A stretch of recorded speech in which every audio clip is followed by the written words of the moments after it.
Sun travels வடமாகாணத்தில் சட்டப்பூர்வமான அனுமதியுடன் இயங்குகின்ற visa consultant and ticket agent. உங்கள் பெறுமதியான கடவுச்சீட்டுகள் ஆவணங்களுக்கு பாதுகாப்பான அனுமதி பெற்ற நிறுவனம் சன் டிராவல்ஸ்.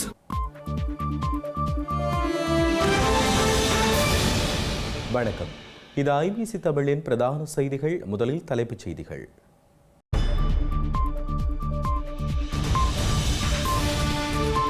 இலங்கையின் நீதிமன்ற கட்டமைப்பை எண்ணியல் மயமாக்க அமைச்சரவை அங்கீகாரம்.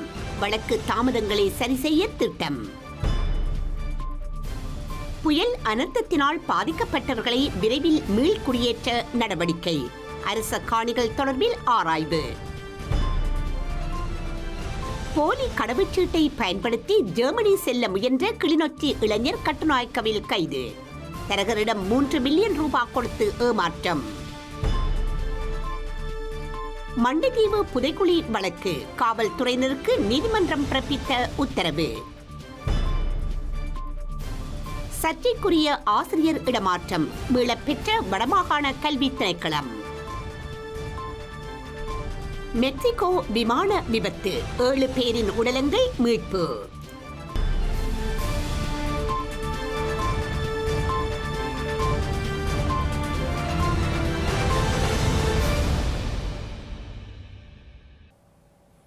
யாழ்ப்பாணம் மண்டைதீவு புதைகுழி வழக்கின் அறிக்கை இன்றைய தினம் ஊர்காவற்றுறை நீதிமன்றத்தில் யாழ் மாவட்ட குற்றத்தடுப்பு பிரிவு காவல்துறையால் சமர்ப்பிக்கப்பட்ட நிலையில் குறித்த அறிக்கையை தட்டச்சு வடிவில் பிரதியாக்கம் செய்து நாளைய தினம் சமர்ப்பிக்குமாறு ஊர்காவற்றுறை நீதிமன்றம் உத்தரவிட்டுள்ளது. மண்டைதீவு புதைக்குழி வழக்கின் சாட்சிகள் மற்றும் சான்றுகளை திரட்டி இன்றைய தினம் நீதிமன்றில் முன்னிலைப்படுத்துவதற்காக யாழ் மாவட்ட குற்றத்தடுப்பு பிரிவு காவல்துறையினருக்கு தேதியிடப்பட்டிருந்தது. இந்த நிலையில் இன்றைய தினம் குறித்த வழக்கு ஊர்காவல்துறை நீதிமன்றின் நீதிபதி சுவாஸ்கரன் நளினி முன்னிலையில் எடுத்துக் கொள்ளப்பட்டது. இதன்போது மாவட்ட குற்றத்தடுப்பு பிரிவு முன்பதாக யாழ் மாவட்ட குற்றத்தடுப்பு பிரிவு காவல்துறையினர் குறித்த வழக்கு தொடர்பாக அந்த பிரதேச மக்கள், கடற்படை மற்றும் படையினரிடம் பெற்ற சாட்சிகள் மற்றும் சுட்டிக்காட்டப்பட்ட கிணறு தொடர்பாக கிடைக்கப்பெற்ற சான்றுகள் உள்ளிட்டவற்றின் அறிக்கையை எழுத்து மூலமாக நீதிமன்றில் சமர்ப்பித்தனர். கையால் எழுதிய குறித்த அறிக்கையை யாழ் மாவட்ட குற்றத்தடுப்பு பிரிவு முன்பதாக யாழ் மாவட்ட குற்றத்தடுப்பு பிரிவு காவல்துறை அதிகாரி சமர்ப்பித்து விளக்கத்தை நீதிபதிக்கு சமர்ப்பணம் செய்த நிலையில் குறித்த அறிக்கையை தட்டத்தில் பிரதியாக்கம் செய்து நாளை தினம் மீண்டும் அறிக்கையை சமர்ப்பிக்குமாறு நீதவான் முன்பதாக யாழ் மாவட்ட குற்றத்தடுப்பு பிரிவு காவல்துறையினருக்கு உத்தரவிட்டுள்ளார்.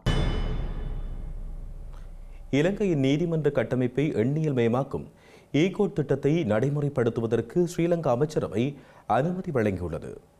இலங்கையின் நீதித்துறையில் எண்ணியல் மாற்றத்தை ஏற்படுத்துவதை ஒரு தேசிய முன்னுரிமை மூலோபாயமாக அரசாங்கம் அடையாளம் கண்டுள்ளது. அதன் முதல் கட்டமாக உயர் நீதிமன்றத்தில் வழக்கு கோப்பு முகாமைக்காக அறிமுகப்படுத்தப்பட்ட இணையதளம் மற்றும் நிகழ்நிலை மின் அமைப்பு தற்போது வெற்றிகரமாக செயற்படுத்தப்பட்டு வருகின்றது. இந்த வெற்றிகரமான முறைமையை மேன்முறையீட்டு நீதிமன்றம், நீதிச்சேவை ஆணைக்குழு மற்றும் நாடு முழுவதும் உள்ள ஏனைய நீதிமன்றங்களுக்கும் விரிவுபடுத்தி ஒரு தேசிய நீதித்துறை தரவு வலையமைப்பை உருவாக்குவதே இந்த திட்டத்தின் முக்கிய நோக்கமாகும். இதன் மூலம் நீண்ட காலமாக நிலவி வரும் வழக்கு தாமதங்கள், தரவு வெளிப்படைத்தன்மையின்மை மற்றும் நீதி நிர்வாகத்தில் நிலவும் வினைத்திறனற்ற தன்மைகளை நீக்கி மக்கள் சரியான நேரத்தில் நீதியை பெற்றுக் கொள்வதை உறுதிப்படுத்த முடியும் என எதிர்பார்க்கப்படுகிறது. சர்வதேச நாணய நிதியத்தின் சீர்திருத்தங்கள் மற்றும் கிளீன் ஸ்ரீலங்கா மூலோபாயத்துடன் இணைந்ததாக இந்த திட்டம் முன்னெடுக்கப்பட உள்ளது. இதற்காக முதல் கட்டமாக 150 மில்லியன் ரூபாய் நிதியை நீதிச்சேவை ஆணைக்குழுவுக்கு வழங்குவதற்காக நீதி மற்றும் தேசிய ஒருமைப்பாட்டு அமைச்சர் சமர்ப்பித்த யோசனைக்கு அமைச்சரவை தனது அங்கீகாரத்தை வழங்கி உள்ளது.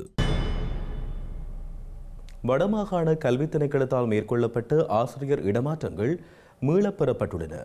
வடமாகாண கல்வி திணைக்களத்தால் மேற்கொள்ளப்பட்ட சேவையின் தேவை கருதிய இடமாற்றம் 2026 முறையற்றது என இலங்கை ஆசிரியர் சங்கத்தால் யாழ்ப்பாண உயர் நீதிமன்றத்தில் தொடரப்பட்ட வழக்கு இன்று கௌரவ நீதிமன்றத்தில் எடுத்துக் கொள்ளப்பட்டது.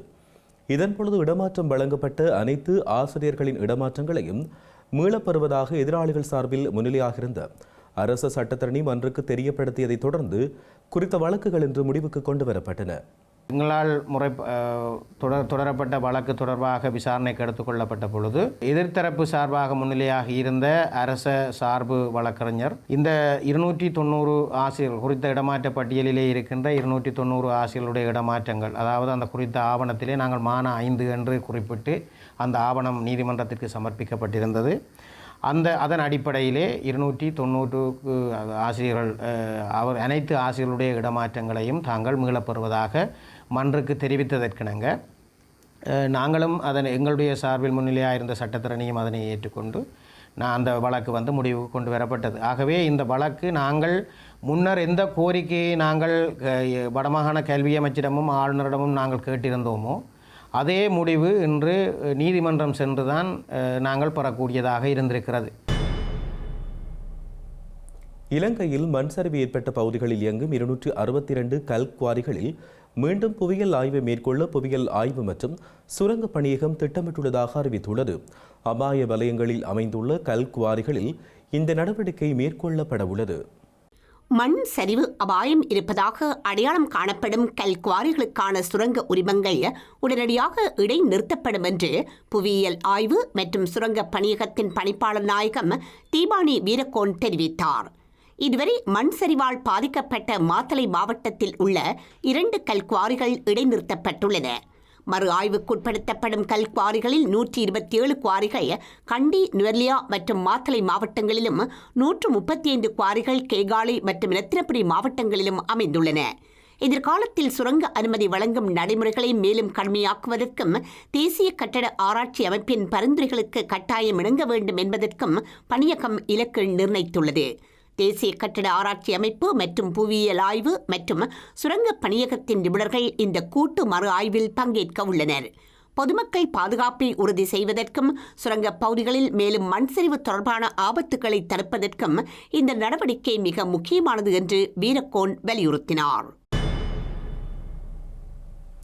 டிட்வா புயல் அனர்த்தங்களால் பாதிக்கப்பட்டு நிவாரண மையங்களில் தங்கியுள்ள குடும்பங்களை எதிர்வரும் 2 முதல் 3 மாதங்களுக்குள் விரைவில் மீள்குடியேற்ற நடவடிக்கைகள் எடுக்கப்பட்டு வருவதாக ஸ்ரீலங்கா அத்தியாவசிய சேவைகள் ஆணையாளர் நாயகம் பிரபாத் சந்திரகீர்த்தி தெரிவித்துள்ளார். இலங்கை முழுவதும் உள்ள 762 நிவாரண மையங்களில் 22,522 குடும்பங்களைச் சேர்ந்த மொத்தம் 70,055 பேர் தற்போது தங்க வைக்கப்பட்டுள்ளனர். இந்த மையங்களில் பெரும்பாலானவை கண்டி மாவட்டத்தில் அமைந்துள்ளன. அங்கு 5,427 குடும்பங்களைச் சேர்ந்த 17,437 பேர் 222 நிவாரண மையங்களில் தங்கியுள்ளனர். அதிக எண்ணிக்கையிலான நிவாரண மையங்கள் நுவர்லியா மற்றும் பதுளை மாவட்டங்களிலும் அமைந்துள்ளன. நுவர்லியாவில் 6,487 குடும்பங்களைச் சேர்ந்த 19,750 பேர் 206 மையங்களிலும், பதுளையில் 6,026 குடும்பங்களைச் சேர்ந்த 19,409 பேர் 155 மையங்களிலும் தங்கியுள்ளனர். இந்த குடும்பங்களை 2 முதல் 3 மாதங்களுக்குள் விரைவாக மீள்குடியேற்றம் செய்ய நடவடிக்கைகள் எடுக்கப்பட்டு வருவதாக அத்தியாவசிய சேவைகள் ஆணையாளர் நாயகம் பிரபாத் சந்திரகீர்த்தி தெரிவித்துள்ளார்.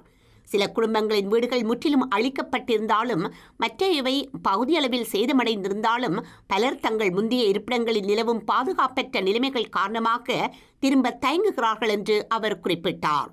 பாதிக்கப்பட்ட குடும்பங்களுக்கு அரசாங்கம் தற்போது 3 மாதங்களுக்கான வீட்டுக் கொடுப்பனவை வழங்கி வருவதாகவும் அவர் மேலும் தெரிவித்தார். வீடுகள் முற்றிலும் அளிக்கப்பட்டவர்களுக்கு 5 மில்லியன் ரூபாய் வழங்குதல் மற்றும் அரச காணிகளை ஒதுக்கீடு செய்தல் போன்ற மேலதிக நடவடிக்கைகள் எடுக்கப்பட்டு வருவதாக தெரிவித்தார். அரச காணிகள் தொடர்பான தகவல்கள் தற்போது விசாரிக்கப்பட்டு வருவதாகவும் மீள்குடியேற்ற செயல்முறையை விரைவுபடுத்துவதற்காக கிடைக்கக்கூடிய அரசாங்கத்திற்கு சொந்தமான நிலம் குறித்த தகவல்கள் சேகரிக்கப்பட்டு வருவதாகவும் அவர் தெரிவித்தார். ஸ்ரீலங்கா முன்னாள் சபாநாயகரும் நாடாளுமன்ற உறுப்பினருமான அசோக ரன்வல சம்பந்தப்பட்ட வாகன விபத்து தொடர்பாக நடவடிக்கை எடுக்கும்போது காவல்துறையினர் கடமையில் அலட்சியம் காட்டியதா அல்லது சட்டத்தை செயற்படுத்துவதில் தாமதம் காட்டியதா என்பது குறித்து விசாரணைகள் ஆரம்பிக்கப்பட்டுள்ளதாக அமைச்சரவை ஊடக பேச்சாளர் அமைச்சர் நலிந்த ஜேதிச இன்று தெரிவித்தார். ஸ்ரீலங்கா நாடாளுமன்ற உறுப்பினரும் முன்னாள் சபாநாயகருமான அசோக ரன்வல பயணித்த வாகனம் மகளுந்தொன்றுடன் மோதி விபத்துக்குள்ளானதில் 3 காயமடைந்துள்ளனர்.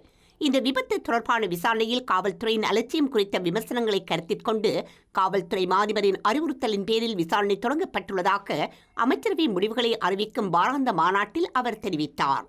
பொதுமக்களின் நம்பிக்கையை உறுதி செய்வது முக்கியம் என்று கூறிய அமைச்சர், நாடாளுமன்ற உறுப்பினர் ரன்வல ஏதேனும் குற்றங்களை செய்திருந்தால் அவருக்கு எதிராக சட்டம் அமுல்படுத்தப்படும் என்றும் கூறினார்.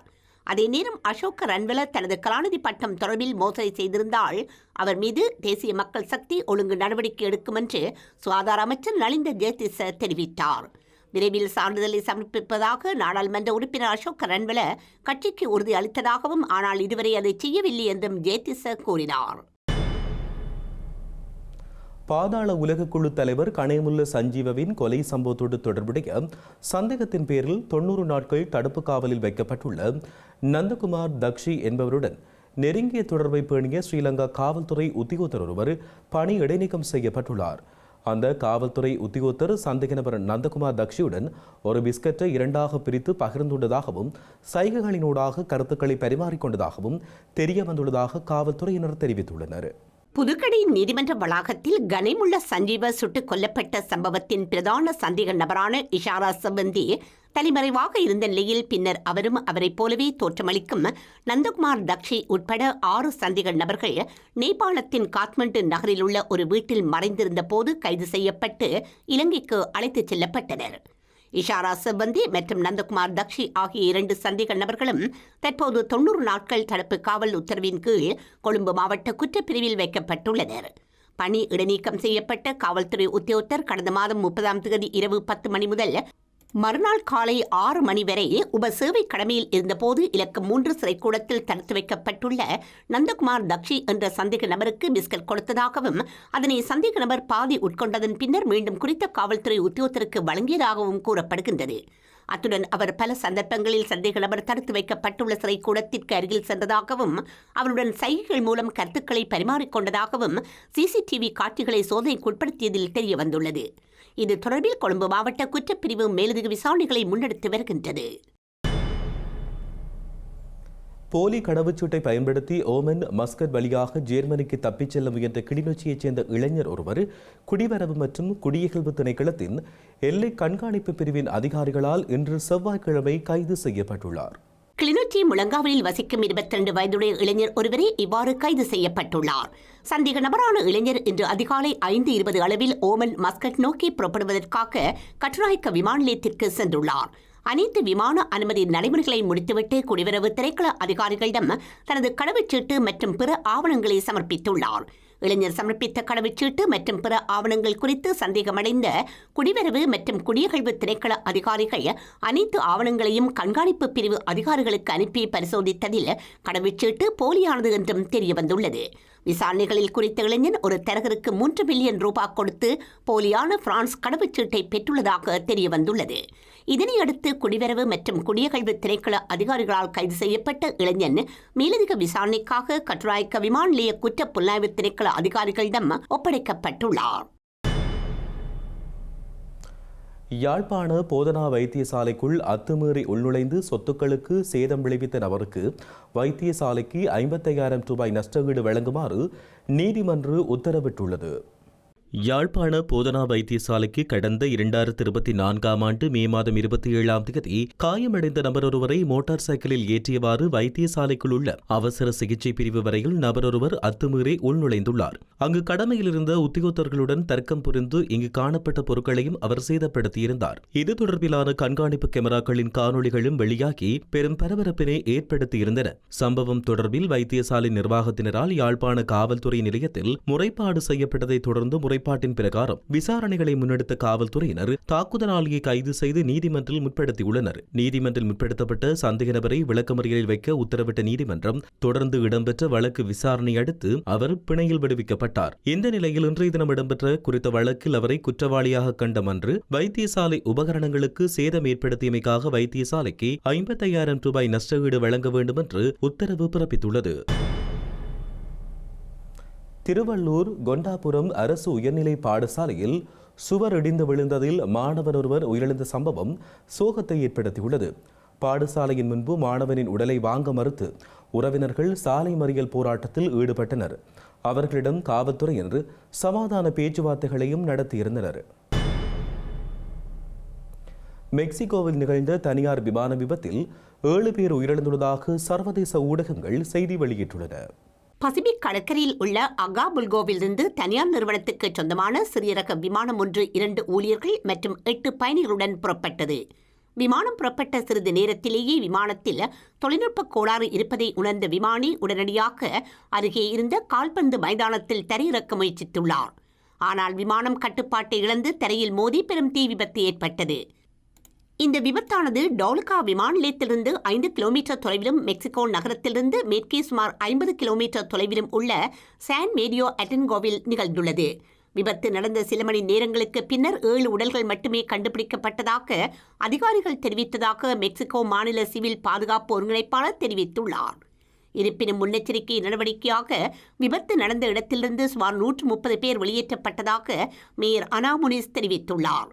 விபத்துக்கான காரணங்கள் குறித்து வழக்கு பதிவு செய்யப்பட்டு விசாரணை தொடங்கப்பட்டுள்ளதாக அதிகாரிகள் தெரிவித்துள்ளனர். செய்திகளின் நிறைவாக இனி மீண்டும் தலைப்புச் செய்திகள்.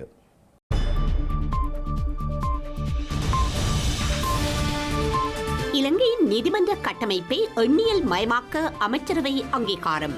வழக்கு தாமதங்களை சரி செய்ய திட்டம். புயல் அனர்த்தத்தினால் பாதிக்கப்பட்டவர்களை விரைவில் மீள்குடியேற்ற நடவடிக்கை. அரச காணிகள் தொடர்பில் ஆராய்வு. போலி கடவுச்சீட்டை பயன்படுத்தி ஜெர்மனி செல்ல முயன்ற கிளிநொச்சி இளைஞர் கட்டுநாயக்கவில் கைது. தரகரிடம் 3 மில்லியன் ரூபாய் கொடுத்து ஏமாற்றம். மண்டைதீவு புதைக்குழி வழக்கு காவல்துறையினருக்கு நீதிமன்றம் பிறப்பித்த உத்தரவு. சர்ச்சைக்குரிய ஆசிரியர் இடமாற்றம் மீளப்பெற்ற வடமாகாண கல்வி திணைக்களம். மெக்சிகோ விமான விபத்து 7 பேரின் உடலங்கள் மீட்பு.